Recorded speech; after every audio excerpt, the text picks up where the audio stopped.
Kottayam CMS കോളേജിലെ ചരിത്ര വിഭാഗത്തിന്റെ നേതൃത്വത്തിൽ സംഘടിപ്പിച്ച 21ാം നൂറ്റാണ്ടിലെ ചരിത്ര പ്രഭാഷണ പരമ്പരയ്ക്ക് തിങ്കളാഴ്ച തുടക്കമായി.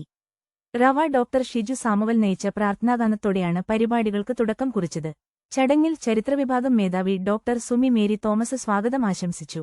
College principal doctor Anju Sosan George അധ്യക്ഷത വഹിച്ച ചടങ്ങിൽ ചരിത്രവിഭാഗവും Kottayam tropical institute of ecological സയൻസസും തമ്മിലുള്ള ധാരണാപത്രം ഒപ്പുവച്ചു.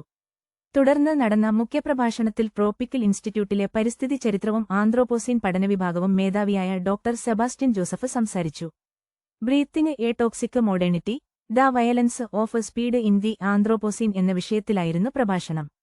ആധുനിക വികസനത്തിന്റെ വേഗത മനുഷ്യജീവിതത്തിലും പരിസ്ഥിതിയിലും വരുത്തുന്ന പ്രത്യാഘാതങ്ങളെക്കുറിച്ച് അദ്ദേഹം വിശദീകരിച്ചു. വിദ്യാർത്ഥികളും അധ്യാപകരും പങ്കെടുത്ത സംവാദത്തിൽ സജീവമായ ആശയവിനിമയം നടന്നു. അസിസ്റ്റന്റ് പ്രൊഫസർ രാധികജി നന്ദി രേഖപ്പെടുത്തി. കൂടുതൽ വാർത്തകൾക്കായി ഞങ്ങളുടെ ചാനൽ ഇപ്പോൾ തന്നെ സബ്സ്ക്രൈബ് ചെയ്യുക.